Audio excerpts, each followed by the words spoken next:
Lakers. Laker fans are known to be really annoying. This is because they think the league revolves around them since they're the most popular team. The franchise is also spoiled. They've gone from Jerry West to Wilt Chamberlain to Kareem to Magic to Shaq to Kobe to LeBron to Luka. They never don't have a top 5 player. They also think they're going to get every star who becomes even semi-available, and half the time, they actually do end up with that player. They're also known to overrate their player. Kevin Durant available? We'll send you Rui and Jordan Goodwin. Giannis available? We'll give you Finney Smith and Gabe Vincent. And just when it seems like their window is closing, LeBron turns 40. What happened? They somehow get the most untouchable player in the history of basketball, Luka. This is why people don't really like Laker fans. They always get everyone and claim they suffered in the Lonzo Ball and Brandon Ingram era, and when all that happened is they turned those players into a ring. So yeah, the Lakers, annoying. Celtics fans are known for being condescending. It's because they act like they've mastered basketball and everyone else is just trying to catch up. They just won their 18th title, and you'd think they discovered fire. They treat every game like it's a history lesson, reminding everyone about their banners, their legends, and their so-called greatness. Even if they lose, like they did to Miami, they brush it off like it's no big deal. We'll be fine, they say, as if every other team isn't dreaming of the success they take for granted. They also love to brag about their records. Most three-pointers in a season? Of course, they'll say, like it was always meant to happen. Injuries? Never their fault. If Brown's knee or Porzingis' nose slows them down, they just say they're unbeatable when healthy. And they love to argue their current team is better than last year's, even if the numbers say otherwise. This is why people find Celtics fans condescending. They act like they're above everyone else, because deep down, they think they are. Knicks fans are confused because their team's acting like two different teams at once. One day, they're smacking the Nets by 25 points, and the next, they're losing to the Pistons like it's the 1970s. The roster looks strong, with Jalen Brunson dropping almost 28 points a game, Karl Anthony Towns dominating the paint, and Bridges and OG locking it down on both ends. But somehow, they keep slipping against teams they should destroy. Fans don't know if they should celebrate or panic, and it shows every single game. They've got this habit of getting hyped after a big win, then instantly melting down after a weird loss. 1 second they're yelling finals run, and the next they're ranting about Tibbs rotations. They'll defend Brunson like he's already in the Hall of Fame, then question why Miles McBride's glued to the bench. They love to talk about this team's grit, but deep down, they're nervous because they've seen this movie before. They want to believe they're contenders, but there's always that voice in the back of their head saying, "Are we really?" Nuggets fans are super statistical because their entire world basically revolves around Nikola Jokic's number. He's out there averaging almost 30 points, 13 rebounds, and over 10 assists while shooting over 62%. And fans treat every single game like they're reading from a calculator. When he dropped 31 points, 21 rebounds, and 22 assists against Phoenix, they lost their minds. And honestly, I get it. No one else is doing this stuff, so they cling to the numbers like it's their family photo album. They know exactly how many times Jokic touches the ball every game, and they love pointing out that almost half of Denver's points come from him scoring or passing. Anytime the Nuggets win, fans break down the numbers like they're presenting evidence in court. He went 13 for 17, plus 14 in 37 minutes. And if they lose, it's always minus 20 without him. Save this man. They do it because Jokic flipped the whole franchise. Before him, Denver was forgettable. Now, every Jokic stat feels like another badge of honor. Nuggets fans breathe box scores. Simple as that. By the way, if you guys want to subscribe, I'm going to start posting every day. Thanks. Anyways, Heat fans are completely delusional because they genuinely think every single season ends with them in the finals. Right now, they're sitting at 36-41, barely hanging on to 9th in the East. And somehow, they still believe they're going on a deep playoff run. They traded Jimmy Butler to the Warriors, and instead of admitting the season's cooked, they're hyping up Tyler Hero like he's prime D-Wade. Hero's putting up over 20 points a game, and fans act like that alone's gonna carry them to the conference finals. They love to scream about Heat culture like it's a cheat code. Anytime they beat a good team, like their big win over Boston, they flood the internet saying the Heat are back. When they lose to teams like Cleveland, they just call it an off night and move on. They keep bragging about Bam's defense and their coaching like it covers every hole in the roster. Even with their draft pick situation looking messy, they'll still say they're reloading, not rebuilding. Heat fans just refuse to believe they're anything but contenders. Thunder fans are lucky because they somehow pulled off the impossible. They lost Kevin Durant, James Harden, and Russell Westbrook, and still ended up with Shea, leading a contender. Most teams would collapse after losing 3 MVPs, but not the Thunder. Instead, they flipped Paul George for Shea and a mountain of picks. And now they're sitting at 62-15, leading the West like it's just another Tuesday. Fans know this is ridiculous, and they love to remind everyone just how well things worked out. Shea is out here averaging almost 33 points a game, and Thunder fans treat it like they hit the jackpot. He's got multiple 50-point games, and every time he goes off, fans start saying he's doing more than Durant ever did in Oklahoma City. They've also got Jalen Williams putting up over 20 points, Chet making plays all over the floor, and a stash of draft picks that feels endless. Thunder fans are lucky because they didn't just survive losing their stars. They came out even stronger, and they're not afraid to say it. Warriors fans are entitled because they treat winning like it's their personal tradition. They act like anything less than a championship is a disaster. They added Jimmy Butler at the deadline, went 19-3 with him and Steph Curry, and now fans basically expect another title, like it's already in the bag. Curry drops 52 points on Memphis, and fans are everywhere saying stuff like, "This is why we're the dynasty, nobody touches us." They act like this is just how life works for them. Before the Curry era, the Warriors were barely a footnote, but now they've got Butler, Draymond Green, and fans treat it like it's their birthright.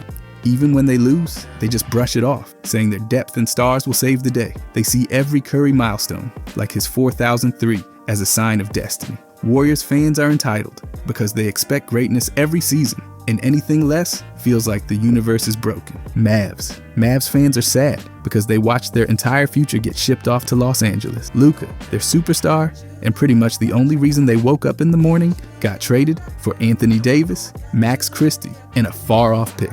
Luka wasn't just a player, he was their hope for the next decade. He dragged them to the finals, nearly averaged a triple-double in the playoffs. And now, he's running the show in Los Angeles, while Mavs fans sit around wondering how it all fell apart so fast. To make it worse, Anthony Davis barely lasted 31 minutes before getting hurt, because of course he did. Kyrie Irving tore his ACL and is done for the season. The injuries just keep stacking up. Gafford, Lively, Washington. Everyone's falling apart. Fans are looking at their lineup and thinking it's a cruel joke. The team's barely clinging to a play-in spot, while Luka's out there dropping triple-doubles like it's nothing. Mavs fans are sad because they didn't just lose their star, they lost their soul. And every game feels like watching a dream die. Sixers fans are patient because they've basically been forced to be. This is a fan base that sat through the process, watching their team lose on purpose just to collect draft picks. They suffered through 10-win seasons, knowing the payoff was supposed to come later. And when they finally got Joel Embiid and Ben Simmons,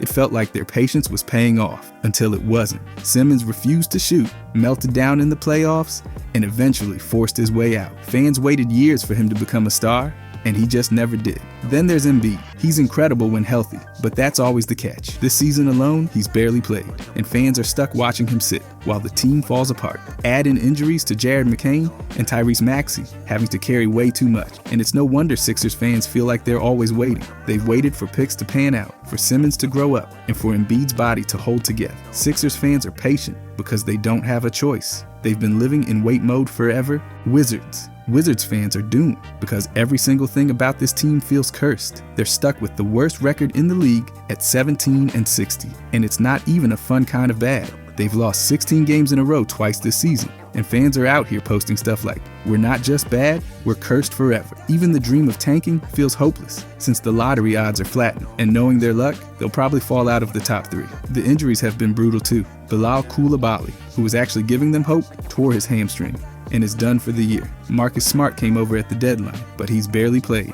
And when he does, he's ice cold from the field. Malcolm Brogdon's body is basically falling apart. Kyle Kuzma got traded for Chris Middleton, but Middleton's been shooting bricks and limping around like it's over. Wizards fans feel trapped because the rebuild already looks like it's falling apart. They're watching broken trades, injured players, and losses pile up like clockwork. It's misery from every direction. Bucks fans are believers because they've hitched their entire hope to Giannis and never let go. No matter what's going on around him, they trust Giannis will carry them through anything. This season's been a mess at times. Bad start, roster shakeups, injury. But Giannis keeps showing up like a machine. He's averaging over 31 points, nearly 12 rebounds, and almost 6 assists. And fans treat every game like proof they're still in the hunt. Even when the team opened with 1 win and 6 losses, fans stayed locked in, saying Giannis would figure it out. And sure enough, he's battling through injuries himself, like that left foot sprain, and still dropping 37 points against the Suns like it's nothing. Add in his loyalty. He's flat out said he's not asking for a trade.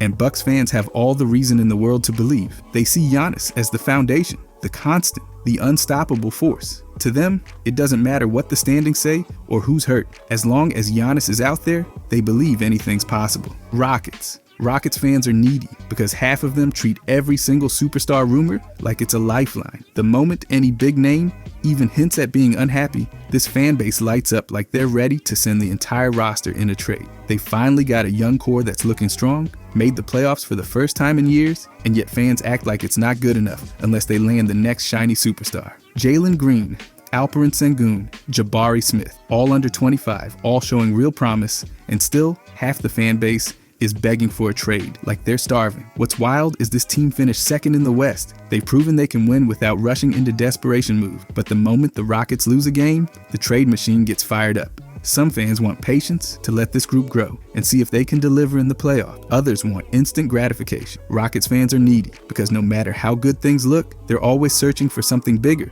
instead of enjoying what's already building. Suns fans are crazy because they treat Devin Booker like he's the answer to every single problem, no matter what. Booker becomes the franchise's all-time leading scorer, and fans act like that alone guarantees a title. He's loyal, he's electric, and Suns fans believe with everything in them that he's carrying them to the promised land. Even when the roster around him is crumbling, they've got full faith that Booker can do it all by himself if he has to. When the team traded for Bradley Beal, fans were hyped, like they just won the lottery. But once the season started slipping, some flipped completely, blaming Beal and saying he ruined the team. His no-trade clause and relaxed attitude during tough stretches drove them nuts. And then there's Kevin Durant. Fans are so split, it's chaos. Some want to keep him forever, while others are actually calling to trade him and build entirely around Booker. Suns fans are crazy because they swing from celebration to meltdown in seconds, living and dying with every move, convinced Booker is the one to save it all. Timberwolves fans are ride or die because no matter what this team puts them through, they never even think about jumping ship. This is a franchise with barely any playoff success since they started, but you'd never know it from the way their fans show up every single time. During their huge Game 7 in 2024, hundreds of fans packed into a beer garden just to watch it on a screen, like their lives depended on it. That's dedication you just do not see everywhere. Anthony Edwards has turned this loyalty into full-blown belief. He's electric on the court, and fans treat him like the hero they've waited their whole lives for. Even when the team traded Karl Anthony Towns, a player they'd supported for years, fans stayed locked in. They didn't panic, they doubled down, though some did freak out. But Timberwolves fans are ride or die because they've lived through every heartbreak, every roster change, and every painful season, and they still show up loud and proud. They believe in this team no matter what, because for them, it's never been about ease. It's about loyalty. Bulls fans are passionate because their love for this team runs way deeper than wins and losses. The Jordan era built a legacy so strong that even decades later, fans still pack the United Center like it's the 90s all over again. They call it the Madhouse on Madison for a reason. The energy inside is unreal, no matter what the standings say. Even during the rough years, fans never quit. During the pandemic, almost all of them kept the faith, showing they're locked in no matter what. This fan base is worldwide too. The Bulls are always near the top in merchandise sales and global viewership, proof that their impact never faded. They live for moments like Derrick Rose's jersey retirement in January 2025, which hit every emotional note for fans who see him as a hometown legend. They also celebrated the team's first Ring of Honor, honoring their greats and deepening that bond. Bulls fans are passionate because they care about everything. Every draft pick, every trade, every piece of history. Win or lose, they bleed Bulls red every single day. Cavs fans are grateful because they've seen it all, and right now feels like the reward for every rough season they've survived. It all started when they drafted LeBron James back in 2003, their hometown hero from Akron. He didn't just put Cleveland on the map, he ended their 52-year championship drought with that unforgettable title in 2016. That moment is carved into the hearts of every single fan who stuck around through the dark times. Fast forward to now. and the Cavs are the #1 seed in the East with a 62-16 record. Fans are loving every second of it. They've got a stacked squad with Donovan Mitchell lighting it up, Darius Garland running the show, and big men Evan Mobley and Jarrett Allen controlling the paint. Even DeAndre Hunter's addition has made them deeper and tougher. Under new coach Kenny Atkinson, they lead the league in offensive rating and play with balance all over the floor. Cavs fans are grateful because they've gone from heartbreak to hope, and now they're chasing another title, Magic. Magic fans are basically non-existent because outside of Orlando, it feels like no one even remembers this team exists. Sure, the arena fills up pretty well, but let's be honest, a big chunk of that is tourists who just wanted something to do after Disney World. The team's got some young talent, and they've made a little noise, but you'd never know it scrolling through social media. Compared to the energy other fan bases bring, the Magic's online presence feels like shouting into an empty gym. Even when they finally put together a decent season, it barely moves the needle. Their subreddit exists, but it feels more like a support group than a rowdy fan base. You'll see the same dozen loyal fans posting game threads and hoping for wins, but it never really catches fire. The truth is, the Magic could win 10 in a row and half the basketball world wouldn't notice. Magic fans are non-existent because they've got a team that barely makes headlines. And even when things are going right, it feels like no one's really paying attention. Clippers fans are hungry because they've spent their entire lives waiting for that first championship, and it still hasn't come. Since the team started in 1970, they've been stuck in this 54-year drought, watching other teams celebrate while they just keep hoping. Even in Los Angeles, they're constantly overshadowed by the Lakers, which only makes their hunger burn hotter. They've built contender after contender, and still, the trophy case is empty. Fans are desperate to finally break through. Kawhi Leonard and Paul George were supposed to be the guys to get it done. Every playoff run feels like it could be the one. Clippers fans don't just want a title, they need it. They've ridden out relocations, injuries, heartbreak, and every disappointment you can imagine. And still, they show up, loud and loyal, because they believe this could be the year. Clippers fans are hungry because they've waited forever, and they're starving for the moment when they finally get to celebrate. Trailblazers fans are loyal because no matter how tough it gets, they never turn their backs on this team. They've been ride or die since the 70s, when Blazer Mania took over Portland and never really left. Even during brutal stretches like the early 2000s when the team was falling apart on and off the court, fans kept showing up. Sure, attendance dipped a bit, but the passion never disappeared. These fans are built for the long haul. Even now, deep in a rebuild, they're still packing the arena. Last season, they finished with a losing record, but still averaged over 18,000 fans at home games. In a small market like Portland, that means everything. Players actually feel the love, because in this city, the team and the fans are like family. From the glory days of their lone championship to the grind of today, Rip City fans keep the energy alive. Trailblazers fans are loyal because through every high, every low, and every painful rebuild, they've stayed true to their team without blinking. Grizzlies fans are gritty because they've built their whole identity on toughness and heart. Back in the early 2000s, the grit and grind era took over Memphis, and the fans embraced it like it was part of their DNA. Guys like Tony Allen, Zach Randolph, Marc Gasol, and Mike Conley turned defense and hustle into an art form, and the fans matched that same energy every single night. Tony Allen especially became a fan favorite, locking down superstars and proudly calling himself the Grind Father. Even today, that gritty attitude lives on in the crowd. The growl towels are always flying in playoff games, and the whoop that trick chants shake the whole arena like a rally cry.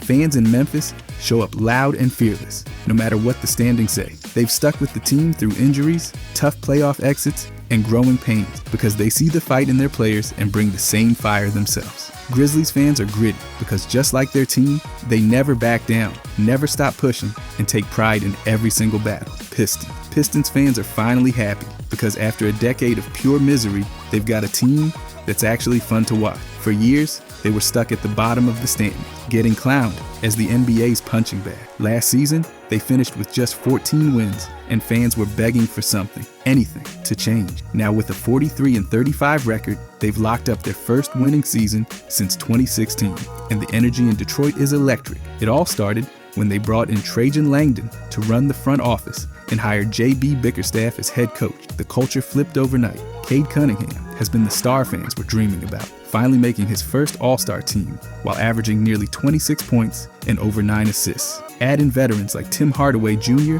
and Malik Beasley, and the Pistons suddenly have balance and leadership. Fans who spent years watching blowouts are now watching playoff clinchers. Pistons fans are finally happy because they've gone from hopeless to hopeful. And for the first time in forever, the future feels bright. Nets. Nets fans are lost because their team feels like it's wandering with no map and no destination. A few years ago, they were dreaming of titles with Kevin Durant, Kyrie, and James Harden. Now they're stuck with a 19-58 record, tied for the worst in the league. And it feels like no one knows what the plan is anymore. They traded Bridges to the Knicks for picks, although some fans loved it. But injuries have only made things worse. Cam Thomas, their top scorer, missed time with a hamstring strain, and even when he's out there, he's not the same. Nick Claxton's been a bright spot, but he's battled injuries too. D'Angelo Russell came back from the Lakers, but of course, he got hurt almost immediately. Every time they try to build momentum, it falls apart. Trades keep stacking up, but none of them feel like they're leading anywhere. Nets fans are lost because they've gone from chasing championships to chasing lottery odds. And right now, nothing makes sense. Pelicans. Pelicans fans are suffering because every time they think this team's finally about to take off, it all collapses. Zion Williamson is the biggest reason for the pain. When he plays, he's unstoppable, dropping over 24 points a game on crazy efficiency, throwing down dunks like he's in a video game, and racking up triple doubles without breaking a sweat. But he just cannot stay on the floor. His season ended early again with a back injury, and fans are left watching highlights while he rehabs, wondering what could have been. The injuries have been brutal across the board. CJ McCollum went down, Murray tore his Achilles, and Trey Murphy and Herb Jones both had surgery. It's like the whole roster fell apart at once. Even with all that talent, they've crashed to a 20-57 record. Fans feel cursed, watching a team built for the playoff crumble into a lottery team. Pelicans fans are suffering because they've got a star who shines bright but flickers out too fast, and a season full of injuries that's crushed their hope yet again. Pacers fans might be corned because they're literally only from Indiana, because no one outside the state seems to care or even notice they exist. This is Indiana's team through and through. Basketball runs deep in the state, from giant high school gyms to legends like Reggie Miller. And Pacers fans treat the team like it's part of their DNA. With Tyrese Halliburton hooping, sometimes the fan base is fired up, but mostly in Indiana. Outside the borders, crickets. They're a small market team with small market reach. Their games are tough to find on national TV, and their attendance barely cracks the top 20 in the league. Even people in nearby cities like Louisville lean more toward college teams or the Colts. Most Pacers fans have some Indiana tie, whether it's growing up in the state or having family there. They celebrate every win like a state holiday, because for them it is. Pacers fans are literally only from Indiana because their loyalty is local, their passion is homegrown, and the rest of the world just isn't watching. Hawks fans are in pain because this season feels like the cruelest joke imaginable. They came in with hopes of a playoff push, and instead, they kinda suck. It's brutal to watch, especially since Trae Young is still out here, putting up over 23 points and 15 assists in games like their wild win over Utah. But even with Trae doing everything he can, the roster around him has fallen to pieces. The injuries have been nonstop. Jalen Johnson was having a breakout year before his season-ending labrum tear. Larry Nance Jr. went down, and Clint Capella still sidelined with a hand injury. Okongwu's knee troubles just pile on, and if that wasn't enough, the trades gutted whatever depth they had left. DeAndre Hunter got sent to Cleveland. Bogdan's gone too, and the returns haven't done much. Hawks fans are in pain because their team went from conference finals dreams to a nightmare, watching injuries and bad trades destroy a season that never even had a chance. Shout out Dyson Daniels though. Hornets fans are irrelevant because outside of Charlotte, no one really talks about them, and honestly, most people forget they exist until LaMelo Ball pulls off a flashy pass. In North Carolina, basketball pride runs deep, but it's all about Duke, North Carolina, and high school gyms, bigger than some pro arenas. The Hornets get buried under that, stuck fighting for attention in their own backyard. When big teams like the Lakers or Celtics roll through, their fans take over the arena like it's a home game, and Hornets fans just have to sit there and take it. They've got history, sure. People still remember the teal and purple from the 90s and guys like Muggsy and Alonzo Mourning, but that buzz never really made it past state lines. They're not loud enough to stir up league-wide debate, and they're not winning enough to demand respect. Even when LaMelo lights it up, he's fighting for highlights against bigger names. Hornets fans are irrelevant because their loyalty stays trapped inside Charlotte, while the rest of the league barely notices they're even there. Kings fans are devoted because they've stuck with this team through everything, no matter how bleak it's gotten. Sacramento isn't a city full of casual fans hopping on the latest trend. This is a small market town where the Kings are the heartbeat and every game feels personal. Back in 2013, when there were serious talks about the team moving to Seattle, fans rallied. like their entire identity was on the line. They fought hard, kept the team in town, and built gold in one center, like it was a monument to their loyalty. They've survived endless losing seasons and draft lottery heartbreaks, but fans never bailed. They kept packing the arena, clanging cowbells, and showing up with a fire that never faded. Even when bigger markets get the spotlight, Kings fans don't care. They're in it for their team, not the headlines. Lighting the beam after wins has become their symbol, a bright purple statement that belongs to them alone. Kings fans are devoted because they've made this team part of who they are, and no matter what, they're never letting go. Spurs fans are quiet because they've been trained by years of steady success to keep their voices low and their expectations high. They're not the type to flood social media with hot takes or chant in every timeline. They'd rather let the game do the talking. Back in the Tim Duncan, Tony Parker, and Manu days, they collected 5 titles without turning it into a circus. The fans loved every second of it, but they didn't feel the need to shout it from the rooftops. Their attitude's simple. The banners are already hanging, so what's left to prove? Being from a small market like San Antonio just adds to this quiet confidence. Fans are fiercely loyal, but they're not chasing attention. They enjoy watching stars like Victor Wembanyama develop, appreciating every block and smooth three-pointer without begging for national headlines. Rivals love to poke fun, saying Spurs fans are so quiet, you forget they exist. But the fans just shrug it off. Spurs fans are quiet because they don't care about the noise. They know greatness doesn't need to be loud to be legendary. Raptors fans are worried because they've seen what the top of the mountain looks like, and now they're scared they might be sliding back down into obscurity. Ever since that championship, when Kawhi Leonard hit the shot heard around the world, there's been this lingering anxiety about whether they could ever reach those heights again. With Kawhi gone, almost instantly, they've pinned their hopes on Scotty Barnes. And while he's blossomed into a do-it-all force, fans still can't shake the fear he might not be enough to carry the whole franchise. The roster moves have only added to the nerves. Trading away Pascal and OG for younger pieces felt like waving the white flag on the old core, and now the fan base is left clinging to guys like RJ Barrett and Quickly, hoping they'll develop into stars. Every draft pick, every injury, every front office decision feels way bigger than it should. Raptors fans are worried because they know what it feels like to be champions, and the thought of fading back into the middle of the pack keeps them restless. Jazz fans are heartbroken because they watched their golden era slip right through their fingers. They had it all not long ago. Donovan Mitchell lighting up defenses, Rudy Gobert locking down the paint, and the dream of finally breaking through. Fans still feel the sting of blowing that 2-0 lead to the Clippers in the playoffs, knowing that team had the firepower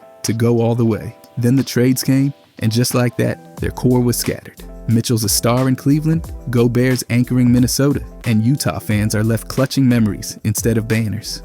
It hurts even more because this is a fan base that lives and breathes their team. The Jazz are the heartbeat of Utah, and fans poured everything into believing that Mitchell-Gobert duo was their path to redemption. Now, they're watching from a distance as their old stars thrive elsewhere. Jazz fans are heartbroken because they've lost more than players. They've lost a shot at glory, and no amount of draft picks can fill that void. All they're left with is the echo of what could have been. Oh yeah, and Michael Jordan broke their heart every year. If you enjoyed this, I'm going to be posting a lot here. I would greatly appreciate it if you could subscribe. Thanks for watching,